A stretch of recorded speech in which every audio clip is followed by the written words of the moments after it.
Hai para Sundaners, kumaha kabarna damang sadayana. Dengan saya si Otong kembali lagi di channel Ningali Film. Kumaha tahun baruna? Tahun 2021 loh. Udah punya pacar baru belum? Atau masih jomblo? Dan masih dicampakkan sama gebetan juga? Haha, ampas. Kali ini Otong akan mendongeng sebuah alur cerita dari film-film yang kalian request. Dan ini requestan yang datang dari teman kita yang satu ini. Dia merequest sebuah film yang berjudul Ip Man 4. Film ini bercerita tentang perjuangan Ip Man mencarikan sekolah anaknya di Amerika. Di sana, Ip Man kerap mendapatkan perlakuan diskriminasi gara-gara ulah muridnya yaitu Bruce Lee. Film ini juga menceritakan bagaimana akhir hidup sang legenda Wing Chun itu. Wah, kira-kira bagaimana ya aksi dan kisahnya? Pengen tahu ceritanya? Langsung aja tonton sampai habis ya. Jangan lupa siapkan kompor kalian dulu, panaskan juga airnya, sunlight, es krim, garam, dan celupkan.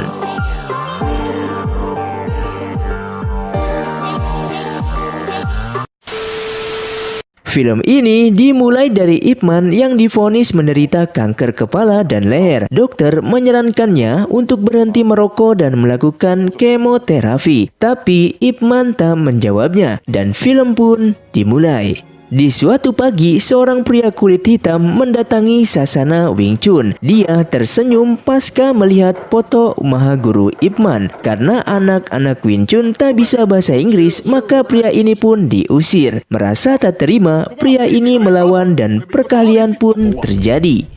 Saat pria ini hendak menendang, tiba-tiba saja Ip Man datang dan memblokir tendangannya. Alhasil pria ini pun terpental. Tapi pria ini justru senang dan dia memeluk Ip Man. Pria ini ternyata muridnya Bruce Lee. Dia bernama Billy. Bruce Lee sendiri adalah muridnya Ip Man yang sekarang sudah menetap di Amerika. Billy memberi Ip Man undangan turnamen karate di Amerika bulan depan, beserta tiket pesawat dan buku kungfu karangan Bruce Lee. Ip Man tampak senang, tapi dia menolaknya karena tak punya banyak waktu. Ip Man pun berlalu pergi. Billy kemudian menitipkan itu kepada muridnya dan berlalu pergi juga. Di gedung sekolah, Jin anaknya Ip Man memukuli temannya gara-gara komik. Ip Man pun dipanggil ke sekolah. Kepala sekolah terpaksa mengeluarkan Jin dan menyarankan agar Jin disekolahkan ke luar negeri saja. Ip Man hanya bisa pasrah dengan keadaan itu. Nampaknya Ip Man setuju menyekolahkan Jin ke Amerika. Di suatu malam, Ip Man mengundang Bo ke rumah. Dia meminta Bo untuk menjaga Jin selama Ip Man pergi ke Amerika nanti. Lalu Jin keluar dan memprotes kemauan ayahnya itu. Jin lumayan banyak bacot saat itu. Dia tak mau ke Amerika. Dia bahkan tak mau sekolah. Dia mau belajar kungfu saja. Kalau ayahnya boleh, kenapa dia tidak? Kenapa dia selalu disalahkan? Sejak ibunya meninggal, lalu Bo memisahkan mereka dan menenangkan hati Ip Man. Keesokan harinya, Ip Man terbang ke Amerika. Setibanya di Amerika dijemput oleh Gun. Ip Man harus berkunjung ke Asosiasi Kebijakan Cina dan seterusnya akan saya singkat menjadi AKC guna mengurus surat rujukan sekolahnya Jin. AKC memang berwenang untuk mengurus masalah perizinan pendatang Cina di Amerika. Sesampainya di AKC, Ip Man disambut oleh para guru kungfu. Sebelum mengutarakan niatnya itu, ketua AKC Guruan terlebih dahulu meminta tolong pada Ip Man untuk menegur muridnya yaitu Bruce Lee karena dia telah mengajari kungfu pada orang asing. Bruce Lee juga menulis jurus-jurus kungfu dalam bahasa Inggris. Guruan khawatir di kemudian hari orang-orang asing ini akan menyerang balik orang Cina menggunakan kungfu. Mendengar itu, Ip Man pun menolaknya secara halus. Dia menganggap Guruan terlalu lebay. Pada akhirnya, Guruan dan Ip Man terlibat perkelahian kecil. Mereka saling dorong-mendorong meja teh yang terbuat dari kaca hingga pecah. Setelah itu, Ip Man pun permisi pergi. Ip Man jadi tak dapat surat rujukan itu. Saat sudah berada di tempat penginapan, Ip Man menelepon Jin di Hong Kong. Tapi yang mengangkat teleponnya adalah Bo karena Jin masih ngambek. Sementara itu, Guruan ternyata juga punya anak yang masih remaja. Gadis manis ini bernama Yona. Yona sangat suka cheerleading tapi sangat bosan dengan kungfu. Besok paginya, Bun menemani Ip Man menemui kenalannya agar mau mengurus surat rujukan sekolah itu. Tapi dia menolaknya. Dia hanya mau bekerja pada guruan yang reputasinya jelas. Mereka berdua pun pulang dengan kekecewaan. Di malam harinya, Ip Man pun memutuskan untuk menghadiri undangan Bruce Lee. Bruce Lee juga agak kaget saat melihat gurunya di tribun. Di acara inilah Bruce Lee memperagakan pukulan 1 inci legendarisnya itu. Selesainya acara, Bruce Lee bersedia membantu membuatkan surat rujukan sekolahnya Jin. Kebetulan Bruce Lee punya murid pengacara. Bruce Lee kemudian memperkenalkan murid hebat lainnya. Dia adalah Hartman, staf marinir di Amerika. Saat sedang asik ngobrol, tiba-tiba orang-orang karate tadi datang menantang Bruce Lee. Bruce Lee menerima tantangan itu di luar, dan dengan mudahnya Bruce Lee mengalahkan ketiga karateka itu. Kemudian dari kejauhan, senior karate juga menantangnya. Bruce Lee pun mendatanginya dan perkalian seru pun terjadi. Karateka ini akhirnya kalah dan mengakui kehebatan Bruce Lee.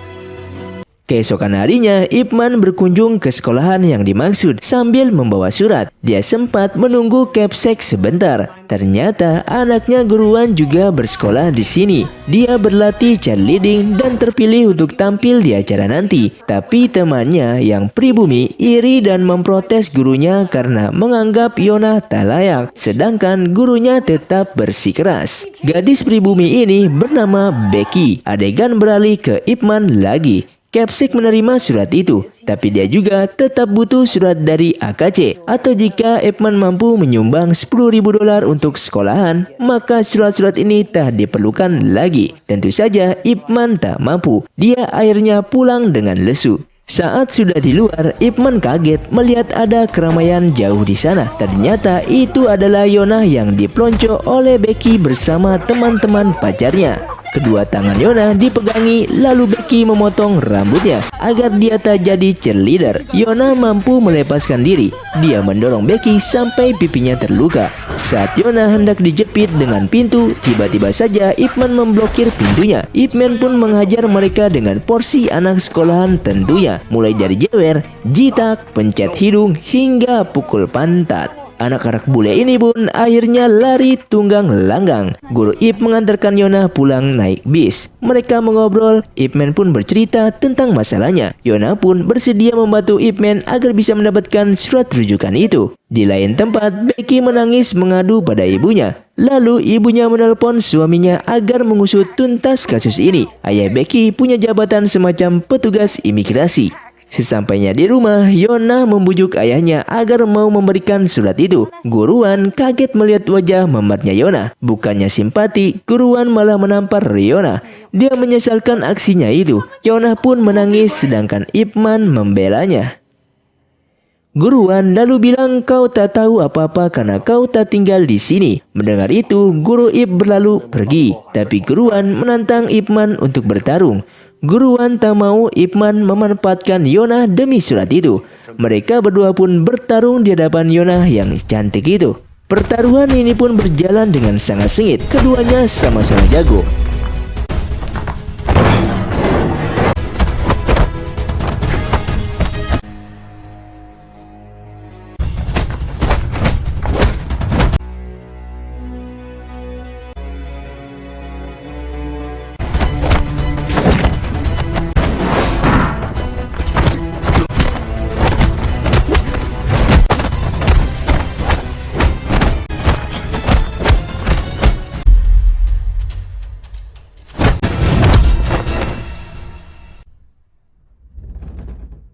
Pertarungan terpaksa berakhir karena ada gempa bumi.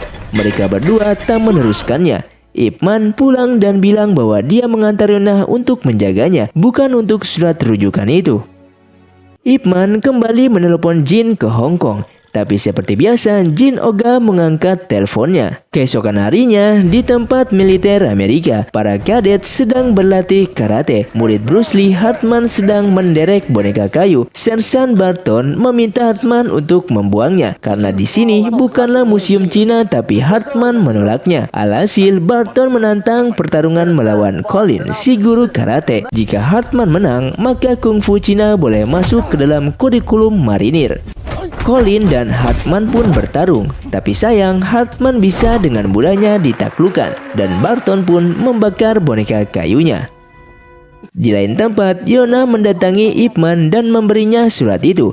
Ip Man langsung merobeknya karena dia tahu bahwa Yona memalsukannya. Selain karena surat, Yona ke situ juga untuk mengundang Ip Man agar hadir di acara festival. Ip Man menerima undangan itu dan Yona pun pamit undur diri. Di lain lokasi, Hartman menunjukkan kungfu Cina pada komandan. Komandan tertarik. Dia menyuruh Barton untuk mempelajarinya, sedangkan Hartman disuruh ke festival Cina untuk menelitinya. Barton yang muak mengadu pada Colin. Colin pun berencana akan mengunjungi festival Cina itu dan membuktikan bahwa karate jauh lebih efisien. Kemudian malam itu datang juga. Ip Man menghadiri festival itu. Di sana juga ada Hartman yang sedang merekam. Yona meminta Ip Man duduk di kursi guru, tapi Ip Man menolaknya dan menyuruh Yona bersiap diri untuk tampil. Di sisi lain, Guru Wan sedang mengurus surat-suratan di kantornya. Tiba-tiba saja Walter, ayahnya Becky, menangkap Guru Wan atas tuduhan kasus imigran gelap Cina.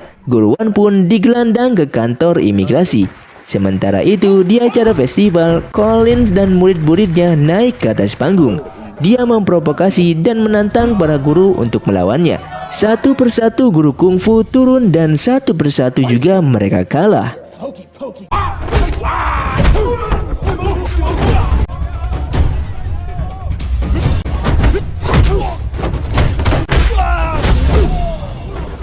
Hingga pada akhirnya guru wanita pun turun tangan. Perlawanannya cukup berarti, tapi tetap saja dia juga dihajar.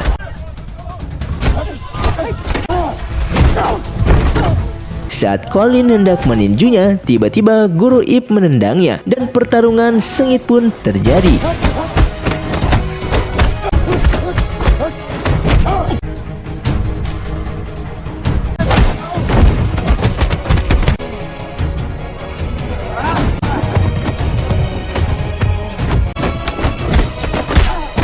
Colin KO dan dibawa pergi. Kemenangan itu disambut sorak-soraya dari warga pecinaan. Saat Yona bergembira atas kemenangan itu, tiba-tiba pamannya datang dan bilang bahwa ayahnya ditahan oleh petugas imigrasi. Mereka berempat pun bergegas ke sana. Di tempat lain, Barton mengunjungi Colin yang cedera parah di rumah sakit. Melihat itu, Barton makin marah. Dia pun berencana ke KKC malam itu juga. Tanpa alasan, Walters menuduh Guru Wan memalsukan surat rujukan kepada imigran gelap Cina. Guru Wan tentu membantahnya, tapi tetap saja karena punya dendam pribadi, maka Walters pun menyuruh anak buahnya untuk menangkap semua orang Cina di AKC sana. Ip Man dan Yona tiba di kantor imigrasi. Mereka bertemu Billy. Ip Man pun bertanya apa yang sebenarnya terjadi. Billy pun menyarankan pada Guru Ip agar menjauh dari AKC malam ini karena timnya akan melakukan penyegrapan ke sana. Alhasil, Paman Yona menelpon ke AKC dan mengabarinya. Saat tengah menelpon, tiba-tiba AKC diserang oleh Sersan Barton. Pendengar itu, Ip Man pun bergegas ke sana. Barton sedang mencari Guru Wan dan orang AKC pun terpaksa memberitahunya. Bergegaslah Barton menuju kantor imigrasi. Setibanya Ip Man di AKC, Ip Man tidak mendapat sersan marinir itu. Lalu Gun memberitahu orang-orang AKC untuk segera meninggalkan tempat ini karena petugas imigrasi akan datang. Barton sampai di kantor imigrasi meminta Walter untuk mengizinkannya membawa Guru Wan. Dia ingin bertarung melawannya di markas marinir. Sesampainya di markas, Barton membangunkan para kadet, termasuk juga Hartman untuk menyaksikan pertarungannya yaitu melawan Guru Wan si ketua AKC. Akhirnya pertarungan sengit pun dimulai.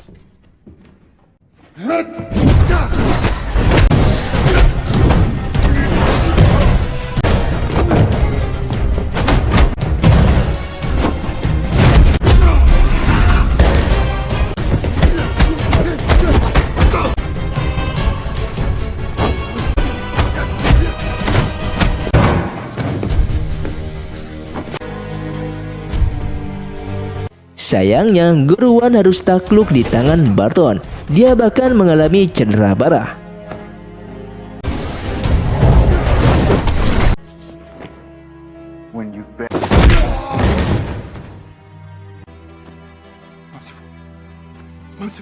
Di tempat lain, Ip Man membawa orang-orang AKC ini ke sanggarnya Bruce Lee. Di sana, mereka dirawat oleh Bruce Lee. Orang-orang AKC pun meminta maaf pada Bruce Lee karena selama ini sudah banyak suzon padanya. Tak lama kemudian, Bruce Lee pun mendapat telepon dari muridnya, Hartman. Dia melaporkan bahwa Sersan Barton mengajar Guruwan sampai cedera. Ip Man segera datang ke rumah sakitnya Guruwan. Di rumah sakit, Ip Man mencoba menelpon Jin lagi. Dan seperti biasa, Bo yang mengangkatnya. Ip Man pun bilang pada Bo bahwa dia punya kanker. Mendengar itu, Bo menyampaikannya dan memaksa Jin menerima teleponnya. Ip Man meminta maaf karena telah menamparnya. Ip Man juga berjanji akan mengajarinya Wing Chun sepulangnya nanti. Mendengar itu, Jin hanya bisa menangis sesegukan dan menanyakan Ip Man kapan pulang. Ip Man bilang setelah urusannya di Amerika telah selesai. Ip Man pun meminta Hartman untuk mempertemukannya dengan Barton. Tapi saat hendak pergi, si manis Yona melarangnya. Dia mengkhawatirkannya, tapi Ip Man meyakinkannya bahwa dia adalah ahli bela diri. Melawan pada ketidakadilan merupakan tujuan dari bela diri itu sendiri, dan Ip Man pun berlalu pergi. Keesokan paginya, Hartman mempertemukan Ip Man dengan Barton di markas Malinir. Barton senang dan antusias untuk membalas dendamkan si Colin. Pertarungan pun terjadi. Dengan kanker di kepalanya, Ip Man pun cukup bersusah payah menghadapi Sersan Barton.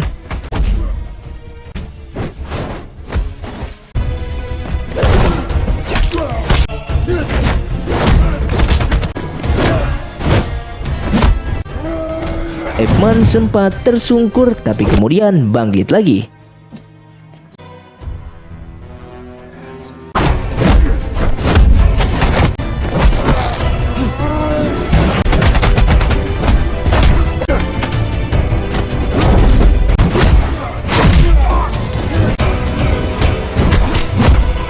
Ip Man memenangkan pertarungan setelah dia menotok tenggorokan Barton sampai tumbang. Ip Man pun mendapatkan tepuk tangan dari para kadet marinir.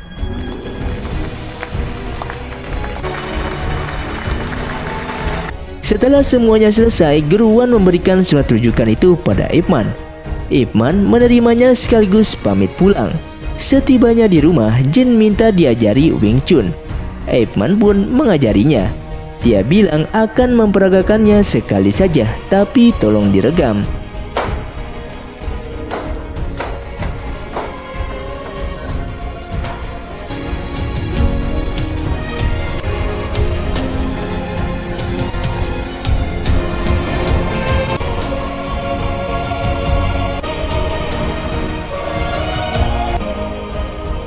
Film ini diakhiri dengan adegan Bruce Lee yang mendatangi upacara pemakaman gurunya Ip Man. Bruce Lee pun memberikan penghormatan yang terakhir kalinya pada sang maha guru. Wow, gimana? Keren banget kan filmnya? Apa pendapat kalian tentang film terakhir Ip Man ini? Silahkan tulis di kolom komentar ya. Jadi cukup sekian, sampai bertemu di video selanjutnya. Urang dari Ningali Film Si Otong undur diri dan salam Sundaners.